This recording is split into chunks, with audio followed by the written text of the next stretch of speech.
أعوذ بالله من الشيطان الرجيم بسم الله الرحمن الرحيم الحمد لله رب العالمين والصلاة والسلام على خير خلقه محمد وعلى آله وصحبه أجمعين.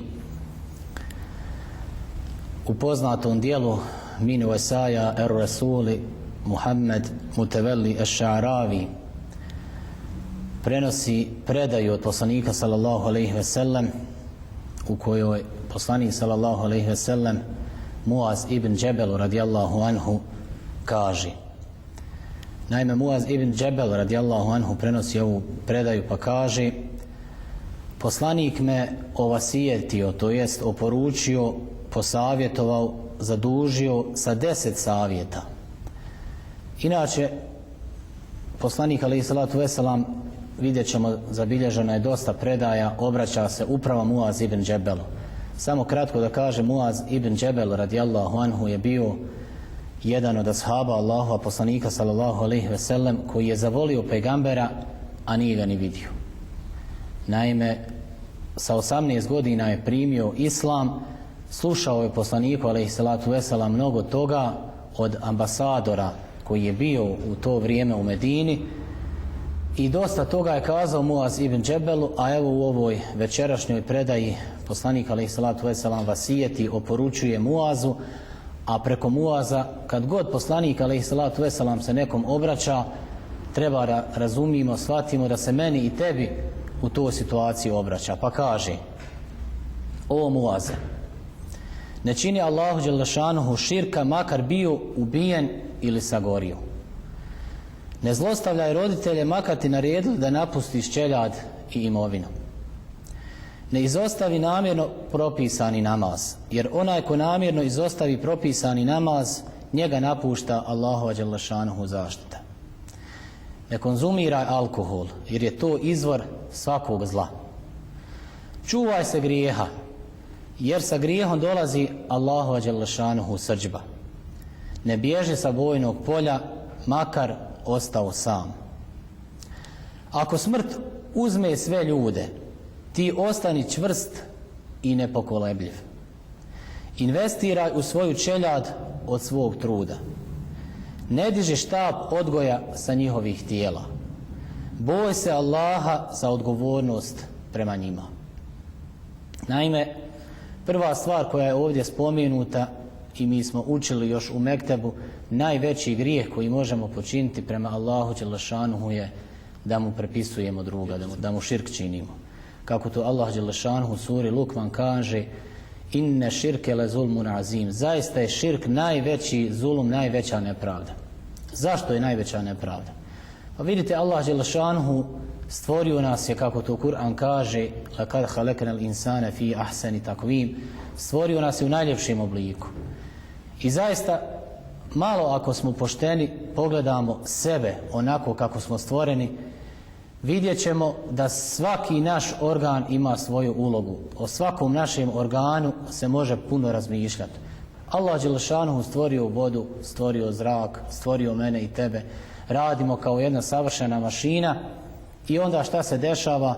Dešava se da ne do Bog nekom drugom na seždu padnemo, nekom drugom zahvaljujemo, nekom drugom se obraćamo i tako dalje. I zaista je širk prepisivanje Allahu dželešanuhu druga u svakom obliku, kako to evo i Kur'an kaže, zaista najveća nepravda, u smislu sve sam vam dao, stvorio vas kako sam stvorio, a vi drugom zahvaljujete. Da nas Allah dželešanuhu sačuva, ne do Bog, od ovog grijeha.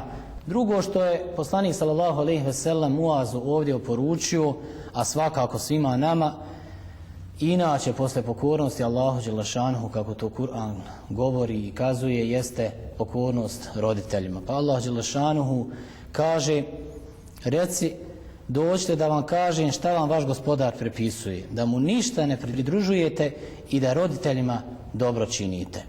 Gospodar tvoj zapovijeda da se samo njemu klanjate i da roditeljima dobročinstvo činite. Allah dželešanuhu u suri Isra u 23. ajetu kaže. Poslanik sallallahu alejhi ve sellem kaže: koje je djelo najviše Allah dželešanuhu voli? Odgovorio je: namaz, kaže, u njegovom vremenu. Koje zatim, pitao sam? Odgovorio je: dobročinstvo prema roditeljima. Koje zatim, pitao sam? odgovorio je borba na Allahovom dželešanuhu putu. Imamo primjera, živih primjera iz vremena poslanika alejhi salatu vesselam da su pojedini ashabi htjeli u borbu da idu. Pa im je poslanik alejhi salatu vesselam na upit imaš li ti mater svoju kod kuće, imaš li ti oca, imaš li nekog kome trebaš da izmetiš kod kuće. Poslanik alejhi salatu vesselam je pojedini ashabe vraćao, odbijao od borbe kako bi hizmet činili svojim roditeljima. Treće je spomenuto u ovom vasijetu jeste, kaže, ne izostavi namjerno propisani namaz. Jer onaj ko namjerno izostavi propisani namaz, njega napušta Allahu dželešanu zaštita. Zaista kroz namaz se mjeri, vaga, cijeni naša vjera. Onoliko koliko budemo imali namaza, toliko imamo vjeri. Onoliko koliko budemo vodili računa u namazu, imamo vjeri. Kad dođemo na sudnji dan, poslanik sallallahu alejhi ve selleme kaže prva stvar za koju ćemo biti pitani jeste naš namaz, jeste naš sabah, naše podne, ikindija, akšam, jacija, jesmo li ga izvršavali, jesmo li bili u pokornosti Allahu dželešanu kada je ovaj farz u pitanju. Čuvajmo namaz jer zaista kroz namaz, kazali smo, cijeni se, vaga se, mjeri se naša vjera i na ovom i na budućem svijetu. Poslanik alejhi salatu vesselam kad je namaz u pitanju puno toga je kazao, a navešćemo samo par hadisa. Prvo kaže zašto će ljudi na sudnjem danu biti pitani namaz. Pa ako mu on bude ispravan i druga djela će biti ispravan. Hadis prenosi Taberani. Ebu Hureyre i Sejd el-Hudri radijallahu anhu kažu jednoga dana nam je, kaže, Božji poslanik alejhi salatu vesselam držao govor i rekao nema ni jednog čovjeka koji redovno klanja 5 vakat namaza, daje zekijat, posti Ramazan i čuva se teških grijeha, a da mu na sudnjem danu neće biti otvoreno svih 8 džennetskih kapija. Čuvajmo namaz, vodimo računa. Namaz, evo post i sve ove stvari spomenute u ovom hadisu su ključevi dženneta ako Bog da na budućem svijetu. Četvrto spomenuto u ovoj oporuci jeste da se čuvamo konzumiranja alkohola. Jedan grijeh koji je u današnje vrijeme jako prisutan. Bio je prisutan i za vrijeme poslanika alejhi salatu vesselam. Abdullah ibn Omer radijallahu anhu kaže da je poslanik alejhi salatu vesselam rekao ko se napije alkohola, Allah mu neće primiti namaz 40 jutara. Pa ako se pokaje, Allah će mu oprostiti. Ako se ponovo vrati alkoholu, Allah mu neće primiti namaz 40 jutara. Pa ako se pokaje, Allah će mu oprostiti. Ako se ponovo napije, Allah mu neće primiti namaz 40 jutara. Pa ako se pokaje, Allah će mu oprostiti. Znači ovo je 3. put. Ako se ponovo vrati alkoholu, po 4. put, jako važna stvar, namaz mu neće biti primljen 40 dana, pa ako se pokaje, pokajanje mu neće biti primljeno. I Allah će ga napojiti sa otrovne grojne rijeke u džehennemu. Hadis prenosi Tirmizi. Jer zaista kuće u kojim se konzumira alkohol, tu nema bereketa, tu nema hajra, tu nema dobra, tu nema porodice, nema ničega onoga što može donijeti dobro na ovom svijetu, a da ne govorimo za budući. 5. stvar spomenuta u vasijetu je čuvaj se grijeha, jer sa grijehom dolazi Allahu dželešanuhu srdžba. Allah dželešanuhu će iz svoje milosti oprostiti male grijehe, kao što to u Kur'anu i govori, kome hoće i kad hoće i koliko hoće. Međutim, čuvajmo se grijeha, zaista grijeh sa sobom nosi i nesreću. Mi smo stvoreni od krvi i mesa i griješimo. Allah dželešanuhu i njegov hikmet, njegova mudrost jeste da nas je stvorio tako kako nas je stvorio da griješimo.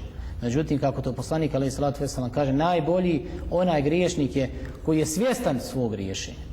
Svjestan da pogriješi, a svaki dan pogriješi. Allah dželešanu jedino svoje pejgambere sačuvao da ne griješi. Ali da smo svjesni svojih grešaka, svojih postupaka, pa ako pogriješimo, da se vraćamo Allahu dželešanu, da se kajemo za svoje grije. Međutim, ti grije su opasni što oni donose zlo, što oni donose nesreću. Najmanji, znači ni najmanji grijeh nemojmo da kažemo ma haj to je malo. Jer ne znamo na sudnji dan kad dođemo baš taj mali grijeh, odnosno dobro djelo može da bude, da pritegne ako Bog da na mizan vage. 6. stvar spomenuta u ovom vasijetu jeste da ne bježimo sa bojnog polja makar ostali sami. Allah dželešanu znamo u Kur'anu govori o borbi. Zaista je danas borba odgojiti dijete. Odgojiti kćerku, odgojiti sina, sebe usmjeriti pravim putem. U moru iskušenja ahir zemanskog vremena, kada sa svih strana vrebaju oni koji hoće iman i vjeru da nam otrgnu. To je ta borba. Treba bdjeti, boriti se da sačuvamo iman i vjeru, jer samo sa imanom, vjerom ćemo biti sretni na ovom i na budućem svijetu. I 7. spomenuto u ovom poslaniku sallallahu alejhi ve sellem vasijeti Muazu: ako smrt uzme sve ljude, ti ostani čvrst i nepokolebljiv. Hazreti Omer radijallahu anhu je najbolji primjer pokazao. Jedne prilike je prenio svojim drugovima, svojim prijateljima, kaže: ako nastupi vrijeme sudnjega dana, a držiš sadnicu u svojoj ruci, posadi. Zašto? Jer prema tvojoj namjeri, tvojom dijelu, Allah dželešanu će tebe nagraditi. A to što sadnica nikakav plod neće donijeti, to nije tvoja briga. Bitno je da ono što nanijetimo, da to i uradimo, i to ćemo i naći. I 3 stvari s kojim je evo ova predaja i završena, a 3 su spomenute i 3 puta, da tako kažemo, podcrtane, a to je: investiraj u svoju čeljad od svog truda, ne diži štap odgoja sa njihovog tijela, boj se Allaha za odgovornost prema njima. Zaista Allah dželešanu u Kur'anu kaže da je naš porod, da su naša djeca emanet za koji ćemo odgovarati. Dijete koji nam je Allah dželešanu dao, odgovarat ćemo za njega. Sin, kćerka, jesmo ga usmjerili na pravi put, jesmo uradili ono što je do mene i do tebe. Allah dželešanu je taj koji upućuje na pravi put. Ali jesmo mi uradili ono što je do mene i do tebe, usmjerili ga pravilno u vjerske znanosti, usmjerili ga i odgojili ga na pravi način kako nas poslanik alejhi salatu vesselam odgaja. Interesantno u današnje vrijeme, tim ćemo i završiti. Roditelji puno posvećuju pažnju materijalno, pa se trude da stvore djeci sve. I svjedoci smo, demo napravi kuću, demo automobil kupi, demo sve iškoluj ga, fakultet da završi, i to je dobra stvar. Međutim, ključnu elementarnu stvar izostavi, to je vjera. Međutim, ako dijete naučimo da se Allaha boji, to dijete će nas poštovati. Zašto? Zato što mu to Allah dželešanu naređuje. Zato vodimo računa, jer zaista su djeca, kako to Kur'an kaže, naš emanet, a za taj emanet ćemo odgovarati sigurno i na budućem svijetu, a posljedice na ovom svijetu sigurno neće izostati. Molim Allaha dželešanu da se okoristimo evo ovih 10 stvari koje je poslanik alejhi salatu vesselam oporučio, ovasijetio Muaz ibn Džebelu, a u stvari i svima nama koji evo 1500 godina poslije njega prenosimo sa vrela pejgambera sallallahu alejhi ve sellem. Da nas Allah dželešanu pomogne i uputi na pravi put. Amin.